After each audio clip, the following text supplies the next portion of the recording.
Pre-qualification is not a buyer's consultation. Wait, what? Hey guys, it's Brittany. I'm a real estate agent, coach, and investor, and I'm here to make real estate easy for you. And every Monday at 11:30 a.m. Pacific Standard Time, I do just that. I bring you a weekly workshop where you can come live, ask your questions. We do hands-on training that are designed to help you move your business forward. I am a productivity coach, and that's exactly what I try to do. I help get you into production. I want to make sure you're getting the best value out of this, so join me every Monday where you can catch us live. So right now, let's jump into this week's topic. You know, with the coming changes, the new changes that have already been put into place, it is imperative that you master your buyer's consultations. And so we're going to jump in and we're going to talk about a lot of different things today. So I hope you're ready. Let's get started. So where are we going today? Let's break it down. We're going to talk about the purpose of the buyer's presentation. Why do we do it? What questions do we ask? What value are we providing? We're going to talk about command your buyer presentation. So we're going to jump into command and talk about how to do it. This is going to be really quick, short and sweet because we've done this plenty of times before. So I want to make sure you guys get a lot of value out of this. And the BRBC is what I know is what a lot of people are asking for. So we're going to make sure that you know how to get it signed. And then finally, we're going to talk about how to win and of course, your bonus at the end. So make sure you stay till the end for that. So let's set ourselves up for success. What is the purpose of our buyer presentation? Well, there are a couple of things that we want to focus on. So any kind of buyer presentation you do, it doesn't matter. We want to focus in and make sure it has these top things. Number one, we want to find out the buyer's motivation. So we do this in a couple of ways. One of those is doing a pre-qualification. And a lot of people think that pre-qualification is actually the buyer's consultation, but it is not. So we're going to talk a little bit about that too. But we're finding out the buyer's motivation because the buyer's motivation, knowing your buyer's motivation can tell you a lot about what they're willing to do and what they're not willing to do.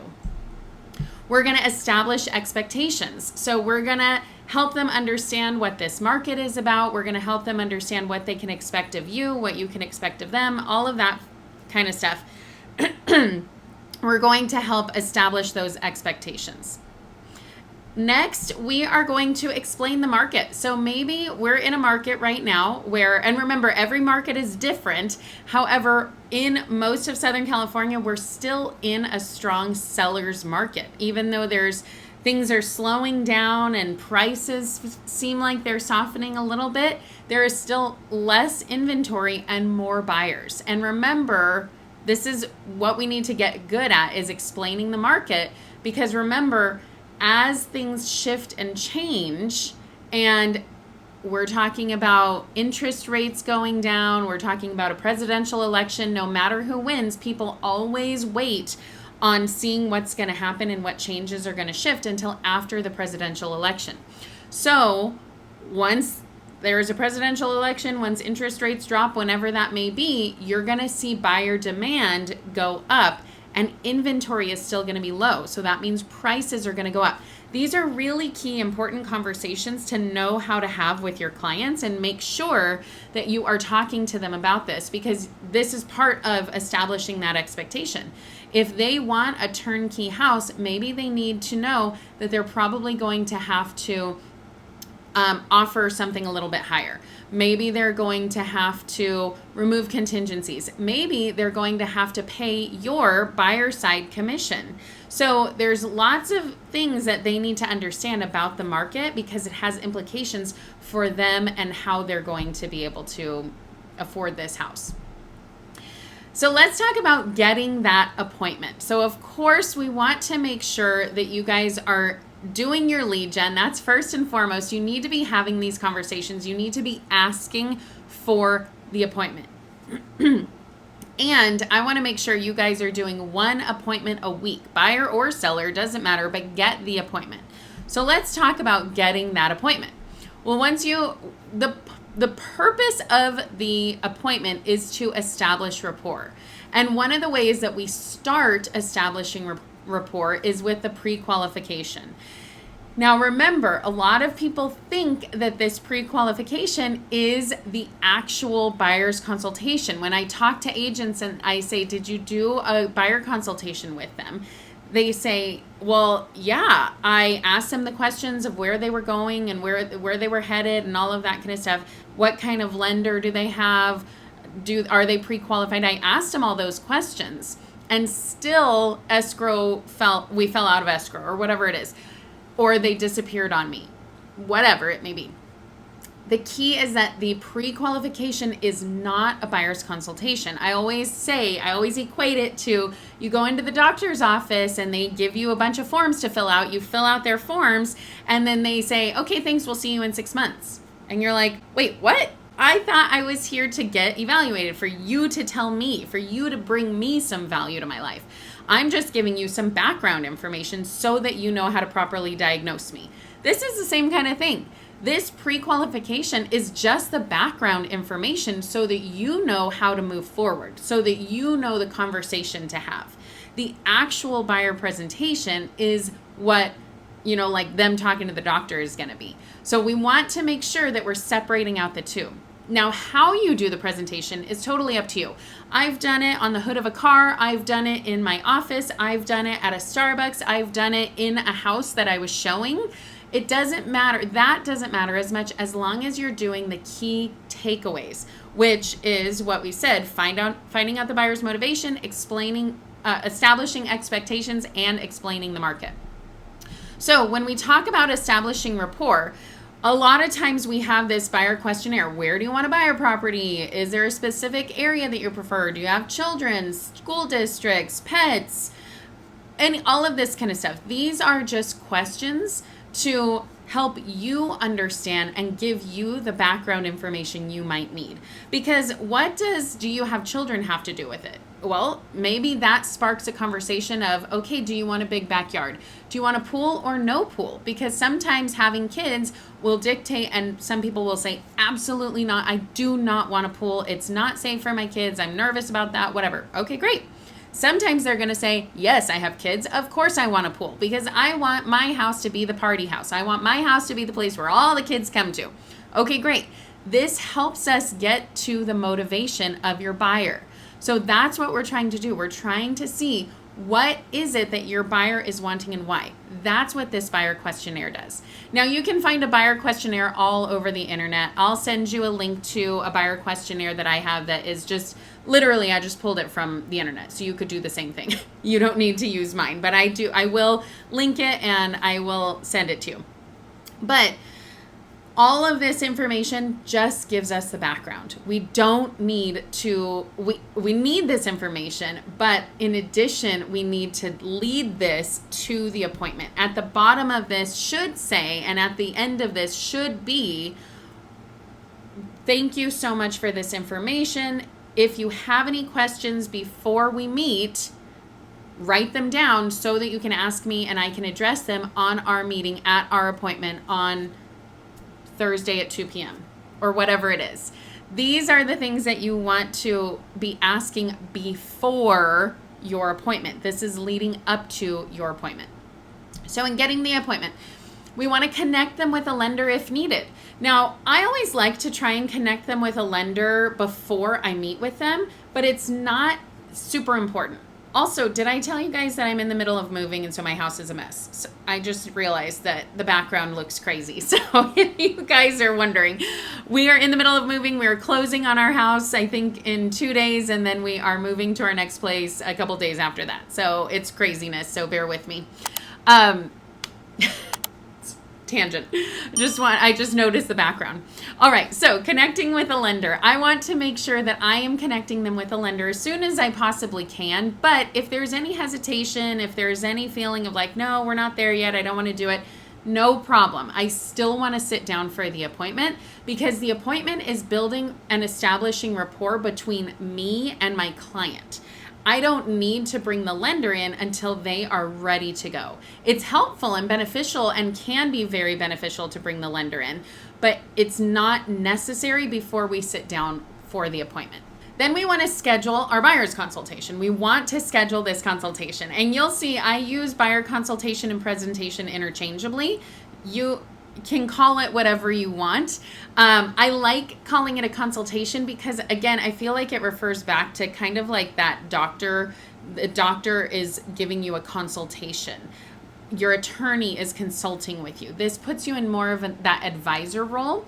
And so we want to make sure that our clients are viewing us as that advisor, not just somebody who's like checking off boxes, or even worse, like that used car salesman. So we want to make sure that we are putting ourselves in that role in our own minds, but also in our clients' minds. So the goal is to schedule our buyer consultation. This is kind of the order of what we do it. So realistically, we're scheduling that buyer consultation right after we do our pre-qualification. And in the middle of that, we're connecting with the lender if needed. Then we have the buyer consultation. I put in office. I think doing it in the office is preferred because it's more of a professional setting. And so, we're talking about doing this in a professional way. It's a consultation. We're an advisor. We want them to look at us as such. If you go and meet with an attorney, you're not going to meet at a Starbucks. And so you just want to have that level of professionalism. I also think if you're meeting with somebody that you don't know, it's an added level of security. So you can do that you can do with it as you wish. Like I said, I've done it on the hood of a car. I've done it, that sounds terrible, the buyer consultation. I've done it in a house that I am giving, showing. I've done it in the office. I've done it at Starbucks. I've done it all over. I've done it at people's houses. But what is preferred is in the office. And you're going to meet agents who say, I only will do it in my office. So it's totally up to you. You decide what you want your business to look like. Then we're going to get that agreement signed. Now, this is something, and we'll talk about it later, but this is something that if you've been working with me for a while, I've been telling everybody, you need to get that BRBC signed. Well, now it's mandatory. Before it was optional, not really sure why, but it was optional before, and now it's mandatory. So it's going to be something that we have to get really comfortable with. So we just have to know that in our process of doing things, getting that BRBC signed is something that is mandatory, and we have to check it off the list. And then, of course, we want to ask for the referral. We want this business to get us the next business, especially if they're starting to think about it, but they haven't yet pulled the trigger. Maybe they have somebody else who's looking and they can now be business for you in the meantime. But now that's an added connection. Asking for a referral at a high time is always going to be beneficial for you. And so one of the high times is after you do your whole buyer consultation, where they say, wow, this was so helpful. No other agent has sat down with me and done this. The sad reality is that that's true. A lot of times other agents won't take the time to sit down and talk about the buyer consultation and talk about what they can expect, talk about what the market looks like, talk about any of these things. They're just not going to do it for whatever reason. I think it puts them at a disadvantage. So you guys are smarter than that. We'll jump back into the workshop in just a minute, but if you're getting value out of this, be sure to like and subscribe. And if you're interested in getting a real estate freebie, click on the link below and submit your contact info, and I'll send you out something that's guaranteed to move your business forward. In the meantime, let's jump back into the video. Then we're going to talk about commanding, next we're going to talk about commanding your buyer presentation. So like I said, the main focus of this is going to be on that BRBC. So I want to just talk about it, and let's jump into commanding your buyer presentation. What we're going to do is we're going to review the buyer presentation during our meeting, and then we're going to get the BRBC signed. And I'm going to talk to you about how we do this. But first, let's talk about how to create your buyer presentation in Command. So here we are in Command. This is my home page. I'm going to go down to this designs icon. So I'm going to go pretty quickly through this because we've done this a lot before, and I will direct you to other areas where you can watch other videos and get the tutorials. So I'm going to go through this pretty quick. So I'm going to go to create design, and I always like to do print, but it doesn't really matter. It just pops up different templates for you. Oh, signed me out. Okay, let's sign back in. And last week, if you were with me, we talked about the listing presentation. You can see under listings, it's a listing presentation. Today we're going under buyer presentation. So it makes it pretty quick and easy. Now, all of these are basically the same. So you're just gonna choose one that you like. You like the look and feel of. So let's use this one. So I'm gonna click on use and then it's gonna jump in. Now, the first thing you're gonna notice down here where it says pages 30, that's a lot of pages. We do not need 30 pages. So if I click on this, you're gonna see that a bunch of pages pop up. Now this second page is actually an instruction for how to fill this out. So we can take this out and delete it. And I would go through and delete all of the pages that you don't want, because we don't want this to be bogged down with all kinds of unnecessary pages. Your buyer is not gonna read this. And remember, I mean, they're not gonna read it if it's 29 pages, that's for sure. But remember, what this is used for is you're basically using this as kind of your conversation starter. So you're bringing this to them and showing this to them. Maybe you're emailing it to them. I like to email, and then I have a hard copy that I'll go through while I'm there, or I do it digitally. I'll bring my computer or my iPad and we go through it. But you can do it a hard copy. You can do it however you'd like. The key is that when you're doing this, I want you to know how to fill this out so that it's quick and easy for you. So you can see there are even two different cover pages. There's this one and this one. Well, I like this one better just because I like pictures. So I'm going to go ahead and delete this. So delete design, yes. Now remember, if you ever forget, you can go up to this templates. If you ever accidentally delete something, you can go up to this templates and scroll down to where your buyer presentation is, and then input from there. So where is it? These are all open house things here. So this is your guide to home ownership. Anyway, you get the idea. Once you find it, this is a listing presentation, but let me just click on it. Once you find it, you just click on whatever page you want to add back in, like in case you accidentally took one out, and then add it back in. Okay, we're not gonna do that right now. What I want to do is go back and focus here. So one of the things that I always tell you is that I want my buyer's presentation and my listing consultation to be static. I want it to not be changing for every single person I meet with. I don't want it to be super customized. What is gonna be customized, like if I'm doing a listing agreement, it's gonna be the CMA or the comps. For this, the reality is there's not going to be a lot customized, because for our buyer, it's going to be really the same. So I'm going to customize our BRBC, and then that's really it. So we have this client name. I'm going to change this because I don't want it to be customized. So I clicked on it, and you can see this table pops up here, this little typewriter image. I'm going to click on it, and then I'm going to say buyer consultation, or whatever you want to put here, and then save changes. Now you can edit this, you can change the color, you can do whatever you want. So this is a custom consultation prepared with care. Well, that doesn't make any sense now that we changed it, so I just am deleting it. I just pressed delete. Easy as that. Now, one of the things that I like to do is maybe change this photo. So if you wanted to change this photo, I'm gonna click on it, and then I'm in images. And so the first pictures you're gonna see are stock photos, but a lot of times you have to pay for these. And so I don't wanna have to pay for these.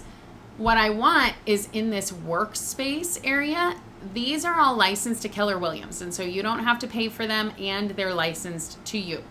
So maybe I go to house exteriors and we find a house that fits the area that you are mainly selling in. So if you're in Palm Springs, maybe you want to do a pool. If you're in the country, maybe you want to do a tree like this, or just go through and find things that look similar to what you would be selling. This is like suburbia. So if you're by the beach, maybe you want to click a beach house. If you're luxury, maybe you want to do luxury. Whatever it is, or like they have high rises, there's all kinds of things that you can do. You change it to what mostly is going to fit the area that you're serving. Okay, so now you can see that I had clicked on it and I pressed this swap button.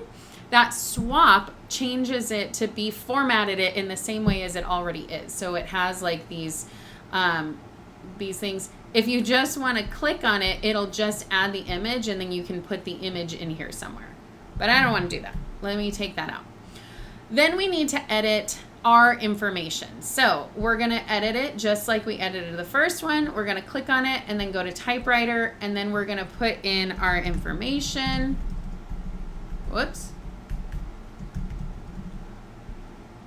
Save, and boom, it changed it for us. But this picture we need to change. Now what I didn't talk about is when you go back to the home page, there is at the top an icon that says My Assets. You can add your assets, including your professional photo, your logos, all of that kind of thing. And I highly recommend doing it before we do this, because look how easy this is. I can now go in and just say swap, and now it put my picture in there. I don't have to change the formatting. It's already done. Now, of course, we want to change the information here. We want to make sure to add your DRE number because that is not listed here. Now, this says KWDBA, so I want to click on it and change it. And it's going to go to logos. And remember, my assets, I already have these. So now I can just swap it out.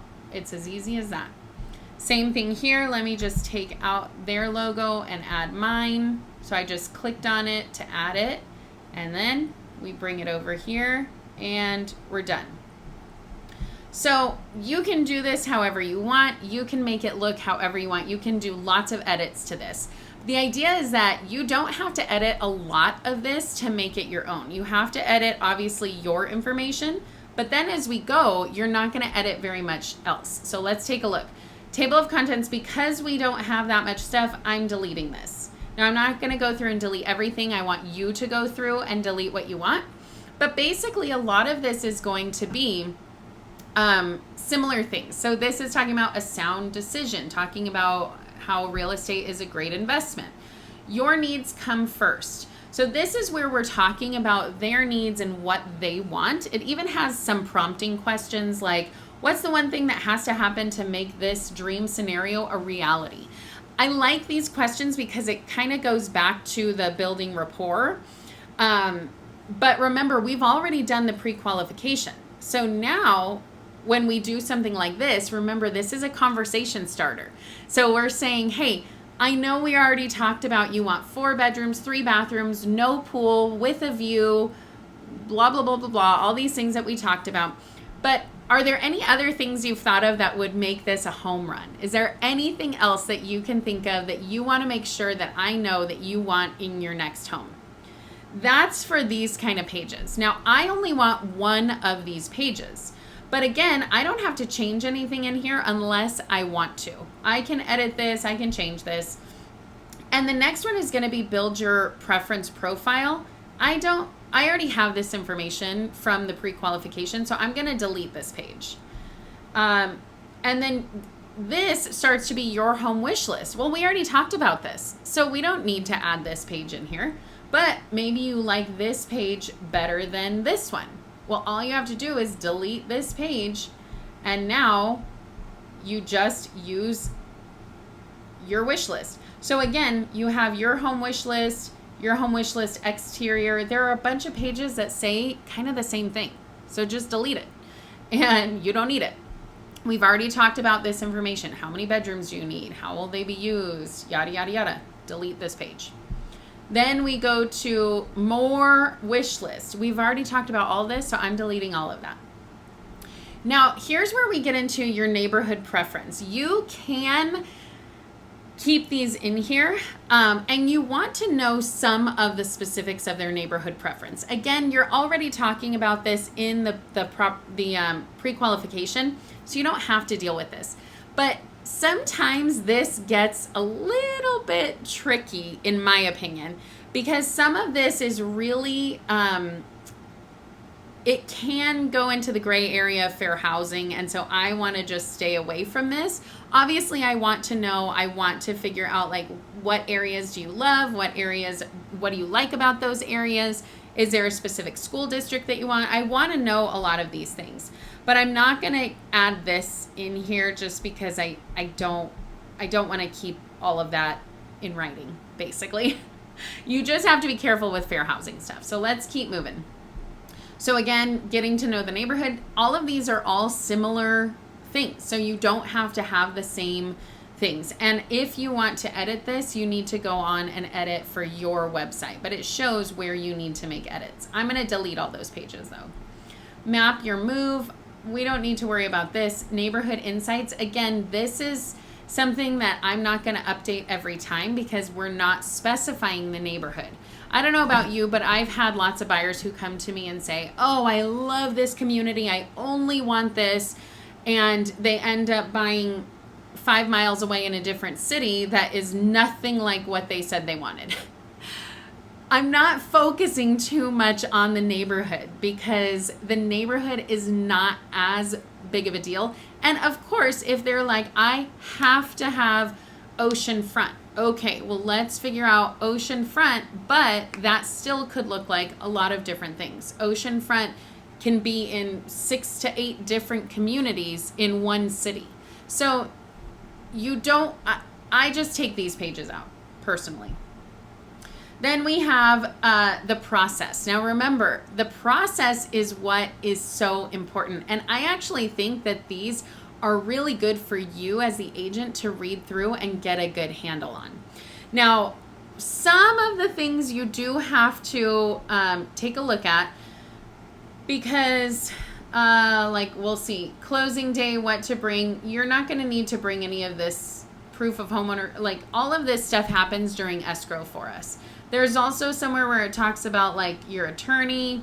You don't have to worry about the attorney. So you do want to go through this and just make sure it is accurate for what you're doing. But what I like to do when I'm doing a buyer's consultation is go through the highlighted parts of this. So I'm going to say, I want to give you a brief synopsis of how this works. You can read through this at your own time, but I want to just let you know where we're going from here. What are the next few steps? So number one, you're going to partner with an agent. You already got me, so check that off the list. Let's move on. Get pre-approved for the loan. We already talked about that. Finding your new home. This is what we're going to start doing now that I have everything that I need from you. And at the end of this, we're going to sign and I'm going to get started for you. Then we're going to make offers and negotiate the terms. I'm going to do that for you. I'm going to work hard for you to make sure that I'm getting you the best house for the lowest price and the best possible terms that fit you and your needs. Then we move on to what happens once we're under contract, what happens before you close. And we're just kind of talking through this because they're not there yet. Mentally, they're not thinking that far ahead. So I'm basically giving them the information up until we start making offers. And then I say, here are some things to keep in mind. Now, I do always want to let them know where they're going to be spending money, because a lot of times, even if people buy homes often, every 5, 7, 10 years or so, it's still, you're not remembering it if you're not doing it every day like we are. And so I want to remind them that once we're under contract, we're going to submit an earnest money deposit or an initial deposit. This money goes towards your down payment at the end, but you want to bring it in up front. Usually that's about 3% of the offer that we're making.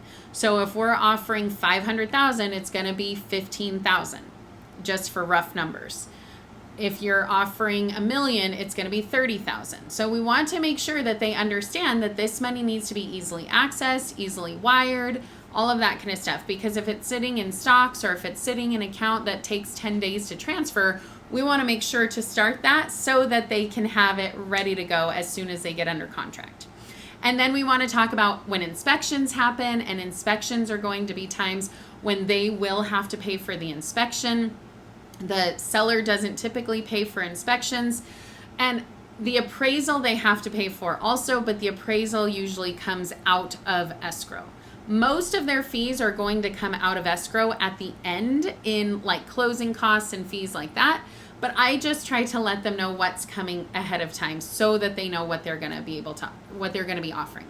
Now, here's also where I'm going to talk through their contingencies. So I'm going to talk about, once we're under contract, I'm going to write the contract, I'm going to write the offer so that we're protecting your needs, so that we have the right to look at inspections. We have a contingency so that if everything falls apart with your loan, we can still come out. We have an inspection about the appraisal.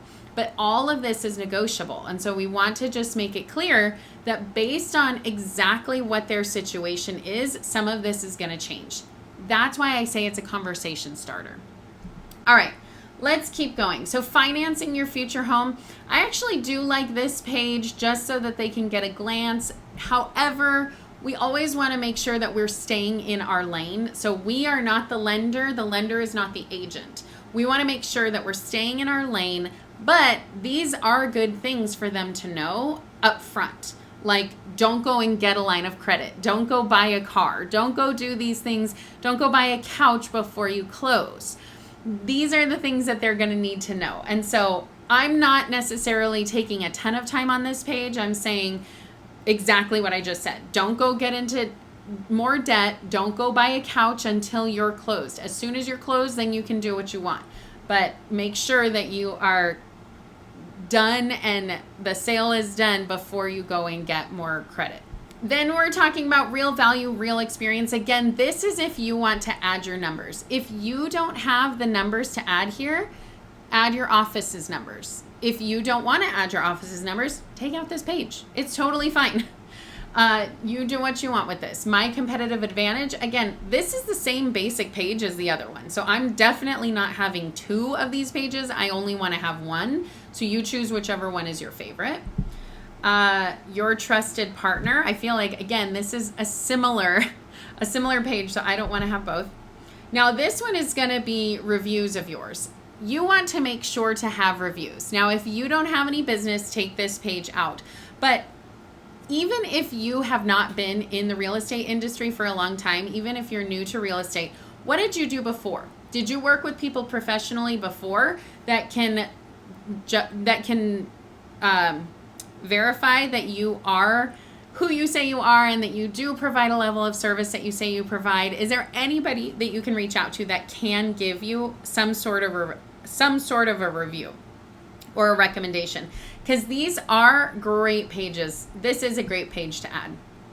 Then we have a promise to you. I'm not going to go through the whole thing. I want you to go through this, but you can see a lot of this is going to be unnecessary information.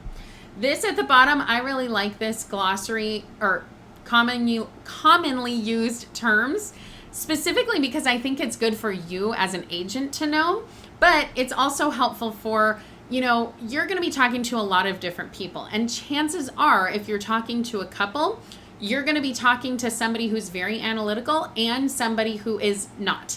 And if that's the case, the analytical person might want to read through every last thing of this, and they might find this very helpful. And the other person is going to say, I don't need that. I just liked her when she came. She was so sweet. Let's work with her. You want to be able to speak the language of whoever you are working with. And so this is one of those things that kind of gets us on the same page. And I do like these pages, even though it adds, it makes it longer, but I do like it. And then at the end, you have a contact me page. You want to make sure to have some sort of contact me page in here just so that they have no excuse that they lost your business card or couldn't find your number or whatever. It's everywhere they're looking. So you have this contact me page, and then you can fill this out. And that's really it. Then you go and you download it. So once you do this, now you can send it as a PDF. Now you have it forever. And I usually go in and make tweaks maybe once a year or so. But I'm not making tweaks constantly to this. I am making it, setting it, forgetting it. I want to make sure that I have it ready to go. I'm comfortable with it. I know how to talk to my clients, and it really is a conversation starter. So that's what we have here. That's where we are with this. And you heard me mention in there that I said, after this, I'm going to have you sign the agreement so that I can get started for you. Now, that's kind of, we're starting to put that in their minds of, I'm going to be working for you. We're going to be working together. And the way that you can start that working relationship is by signing the agreement. So the next step after you're done, you finish your buyer presentation, you talk about all that stuff. You say, here's my contact info. If you have any questions, reach out to me. But do you have any questions for me right now? And if they say, nope, no questions, all of this sounds good, say, great. The next step is to sign the agreement, and I'm going to get started for you. Now is when we go to our BRBC. So now is where I'm going to transition, and let's jump in. Actually, hold on. Let's see. Am I missing something? Get it signed. All right. Let's talk about buyer broker compensation agreement. Be prepared for changes coming. We already have the new form, and so that's the one I'm going to show you today. Set a minimum price that you charge, because that's going to be important. And I'm not going to tell you what you should charge. And learn to negotiate. So make sure that you are getting really good with your negotiation. And in the next coming weeks, we are going to be talking about how to improve your negotiation skills. So be sure that you're sticking with me. Learning to negotiate is going to be super, super important, because you're not just negotiating with the other side, you're negotiating with your client too. So when you are saying, I charge X percent, and your client says, well, will you do it for less? Now you have the ability to say yes, no, maybe. But you don't, remember, all of the concessions, commissions, all of that, commissions are negotiable. Always have been, always will be. They're negotiable. However, you are able to set a minimum price. So you are able to say, sorry, this is the price that I charge. This is my fee. And that doesn't mean it's negotiable, because now they have the freedom and ability to walk right out the door and say, no, thank you. I'm going to go to the next person. However, after you do this whole buyer presentation, after you've connected with them, once they realize and you've provided all that value, they're going to see that you are an expert and you are worthy of that commission. Let's talk about the BRBC. When we first start, this is actually a bundle of forms. So the very first form you see is not going to be the BRBC. It's going to be the CAR form AD, the relationship, the agency relationship disclosure. And so what we'll see is this is actually the first place where we're going to start filling things out. Now, one thing to note is that what you are going to want to do, and what I would highly recommend, is to go and fill some of this out in your templates. So when you fill things out in your templates, it's going to automatically add to some of these lines. So you want to make sure you have that, just to make this much easier on you in the future. But for now, we're just going to fill it out from scratch. So we're going to talk about our buyer. So we're going to check this box, and we're going to say buyer Bob. Okay, then he's just going to be buying by himself. Then we want to fill out our real estate broker firm. Mine is Keller Williams, West Ventura County. I'm just going to put buyer brokerage in here. Then you're going to put your brokerage DRE number. So, then you're going to put your information, and of course you want to write all of this out. Then we're going to fill out the agent DRE number. And of course, if you don't have this information, you can get all of this information from your brokerage. So we're going to keep going. And right here already, the next page is the buyer representation and broker compensation agreement, the BRBC. So what we want to make sure is we want to make sure that we put a date, the date that it's prepared, because remember, the date that it's prepared is different from the date that it's signed. The date that it's signed is actually the date that it's active, but we're putting the date that it's prepared. So you'll see that it already pulls all of this information. Buyer Bob is pulled from what we had written before. The buyer brokerage, remember, you're going to put in your brokerage, Keller Williams, West Ventura County, whatever your brokerage is. And then what we'll see is this is a grid, just like the grid in the RPA that we're already used to, just like the grid that's coming in the RLA. So it actually makes it really, really easy.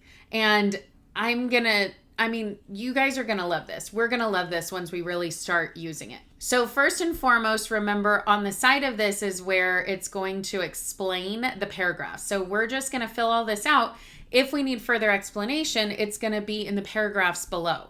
So the explanation for the type of representation is in paragraph 4B. So if we go down to paragraph 4B, here is that broker right to compensation, and it's going to be a description of it. So if you have any questions, be sure to refer down to this. If your client has any questions, be sure to refer them down there. So for now, let's just jump in and get started. So the representation period. So we're going to say that the representation period starts today, but look, it says not to exceed 3 months. Now, if you saw my last video, I was like, why do they have this? This wasn't part of the litigation. I found out why. It's because, and actually I had heard this, but I forgot about it. It's because there was a naughty brokerage in Florida or something who was taking advantage of elderly people, and they were actually getting into listing agreements and putting a lien on the house, because they would say that they had a listing agreement for like 60 years or something like that. And then they would put a lien on the house if they didn't use them for the sale of the property. So that's why this is saying it's not to exceed 3 months. I think 3 months is a little short, because basically now we're going to just have to extend it. But whatever, we can do it. There's a modification of terms. There's all kinds of stuff. So we're going to set this for 3 months. 1, 2, 3. And we're going to do it for the 25th. Normally, I like to say the last day of the month, just so that we have all of this in. But since it can't exceed 3 months, we don't want to be in violation of our contract.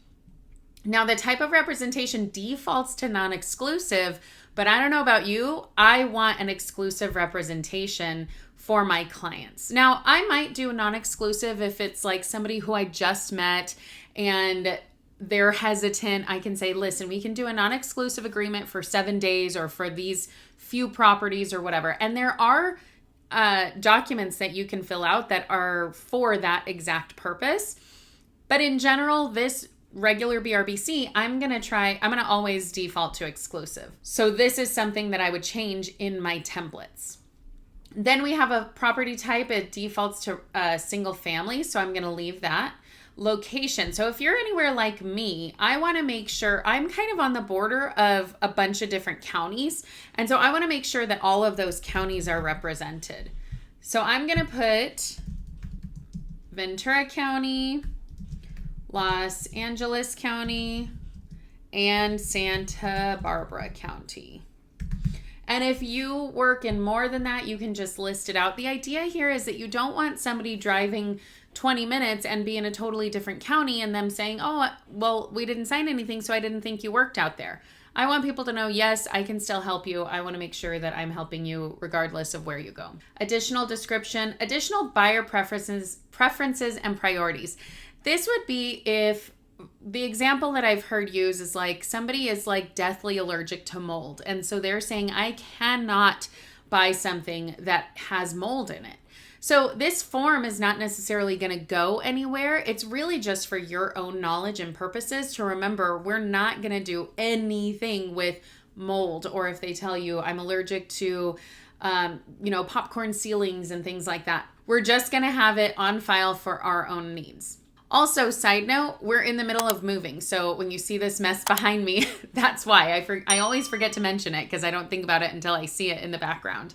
Okay, then we have properties excluded from representation, which would be, for example, if they had another exclusive agreement with somebody else or a non-exclusive agreement, but it was for specific properties, they might tell you, I can't do it on those properties. So this is just asking them, do you have any properties that you've seen with another agent that might fall under their purview? Because if it is, you can't help them on that transaction. You could, but you're not going to get paid. So you want to make sure that you know that at the beginning.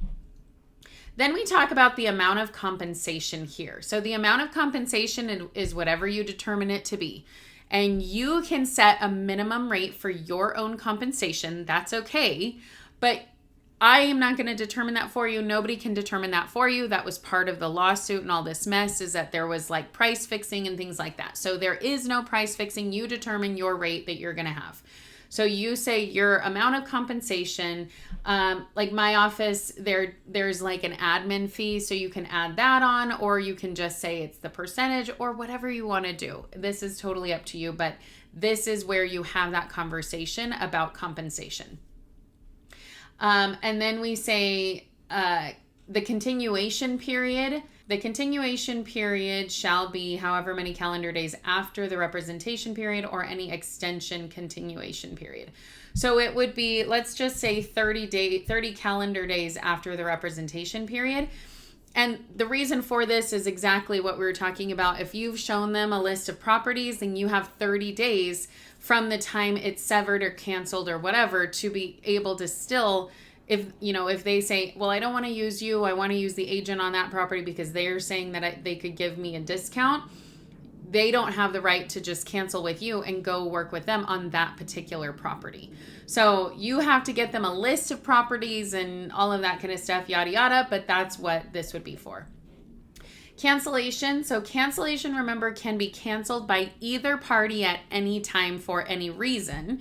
A non-exclusive cancellation would be effective upon receipt, or an exclusive cancellation would be effective 30 days after receipt. So if you have an exclusive, which remember we already marked it as exclusive, if you have an exclusive representation, then it defaults to 30 days after receipt.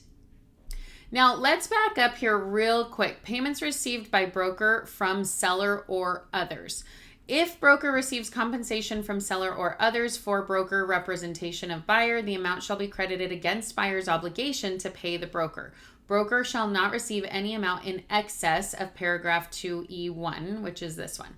Okay, so I've been hearing misinformation going around left and right about people being very, very confused about this. So brokerages are coming out and saying that no longer will they do broker to broker payments. So no longer will it be the listing broker pays the buyer's broker. No. What happens now is that the entire obligation to pay the buyer's agent is on the buyer. And so what this is saying is if the broker receives compensation, maybe by way of a seller credit, the seller credit is going to pay for the buyer's obligation. So this sentence is basically saying that the buyer understands and agrees that the broker can take that compensation directly from the seller credit. But the seller is crediting the buyer and the buyer is using it to pay their obligation. So it's totally separate now. The buyer pays the buyer's agent, the seller pays the seller's agent. However, the seller is able to offer credits and then the buyer determines what that credit is used for. And in this case, the buyer is saying, I agree and I accept and I acknowledge that if I get a credit, it's going to be used to pay my buyer's agent. So this is where the confusion is coming in. People are saying, well, buyer's agents are going to have to work for free. No, they're not. That is not what this is saying. This is just saying they're no longer going to do broker to broker compensation. It's going to be the seller to buyer, and the buyer has to pay their own compensation. I hope you're tracking with me. I hope that made sense. All right, let's keep going here. So, this is another really good conversation to have. Time to deliver buyer personal financial information. So the default is within 5 days. And the reality here is that we're now saying, okay, buyer, you have to pay this buyer compensation. And it may be that we can get that from the seller, but it might not be. So if we can't get it from the seller, do you, buyer Bob, have the money to pay me, the agent? If they do, they need to provide funds for that. And they need to basically show us their financials via proof of funds in whatever way they want. But they need to show us proof of funds within 5 days. That's what this is asking for.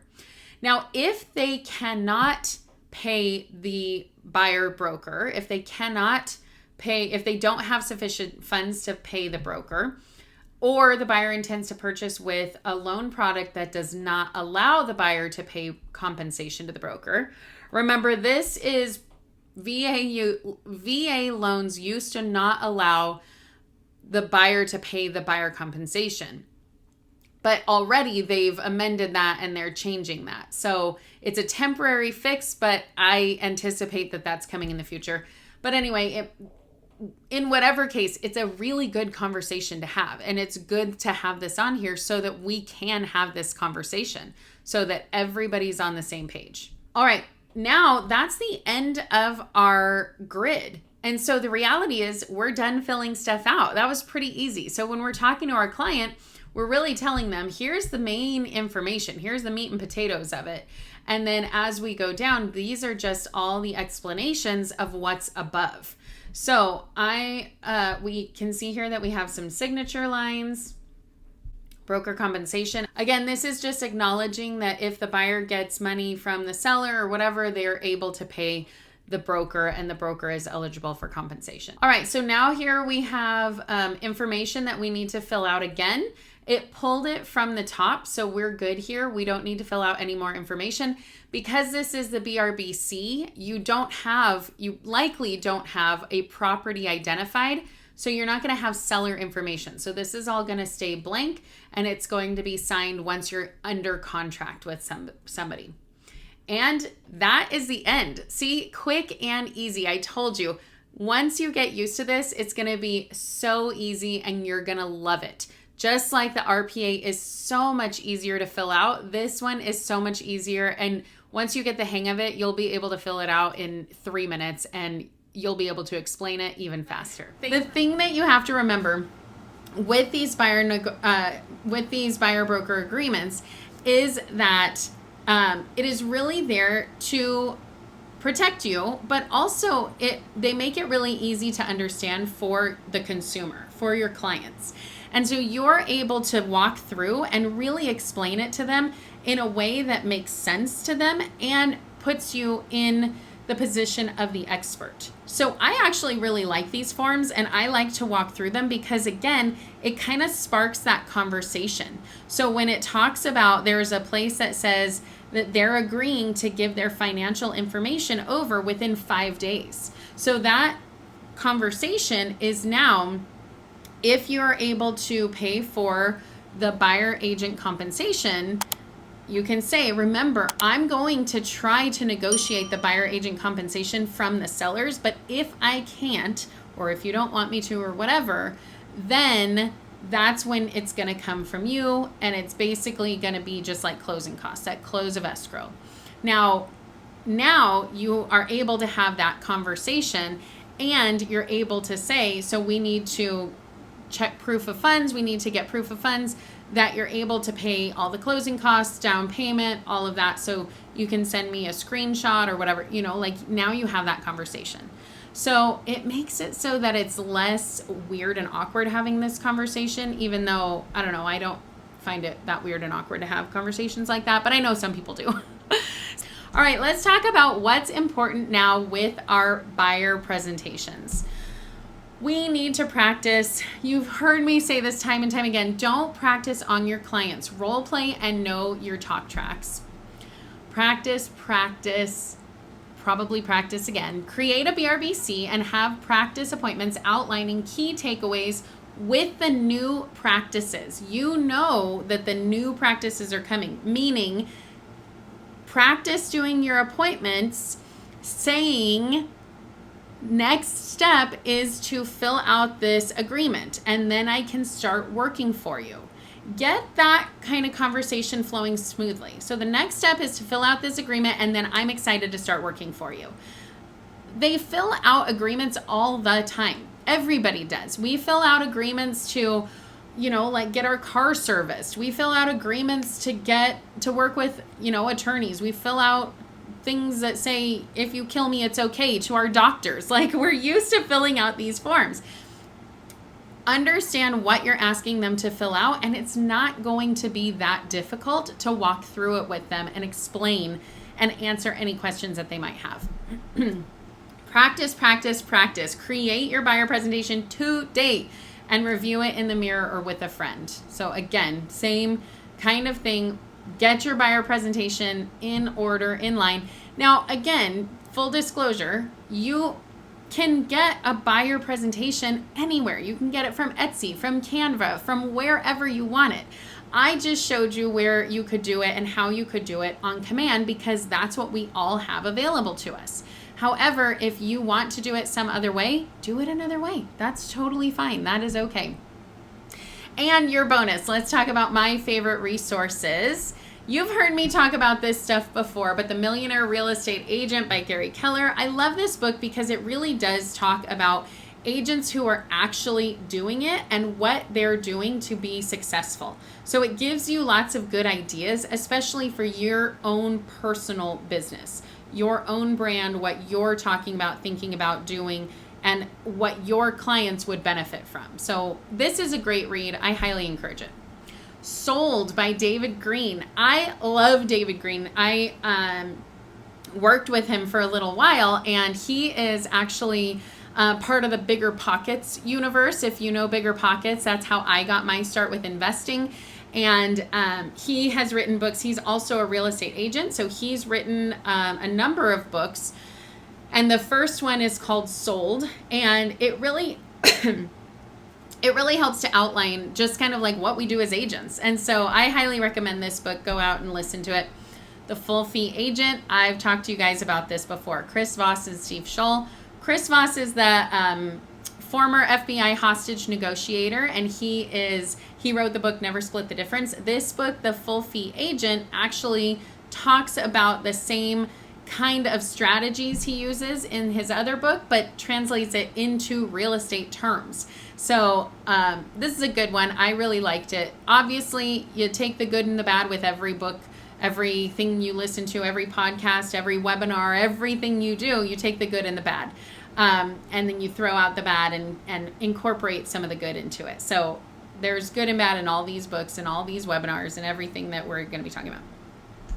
Number 4, Canva. I love Canva. I use Canva on the daily to do everything. I highly recommend getting really comfortable with Canva because they have a lot of things that you can use. You can create something in Canva and import it into Command Designs if you wanted to do that. So there's lots of stuff that you can do on Canva. So I highly recommend checking it out if you haven't yet. And we have a new day and time for these workshops. They are going to be Thursdays at 2 p.m. So I hope that you mark your calendar for Thursdays at 2 p.m. I will be here with you, bringing you content, bringing you value every single Thursday at 2 p.m. Make sure that you're getting emails from me. And if you're not, make sure to reach out to let me know that you want to get these updates. So Thursdays at 2 p.m., new day and time. So we're not going to have it this Thursday. The next workshop is going to be the following Thursday. I don't know what that date is, the August 1st maybe. So keep an eye out for those updates. Again, if you are not getting updates, reach out to me and let me know that you want to get these updates. And then make sure you're subscribed on my YouTube channel. This is where you get lots of videos like these that come out. And next week's topic, we are talking about Ignite Your Potential. Quick tips to skyrocket your personal brand. We've been talking a lot about this with some of the agents in my office. And so this is something that I think a lot of people will find valuable and helpful as you are starting your real estate brand or you're continuing to build it. Well, I hope that helped. And remember, you're invited to join me live every Monday at 11:30 a.m. Pacific Standard Time, where I will talk about topics that will move your business forward, and you can be there in real time asking your questions and getting them answered live. So join me in registering at the link in the description. And remember to like and subscribe so you get more videos just like this as soon as they come out. We'll see you in the next video.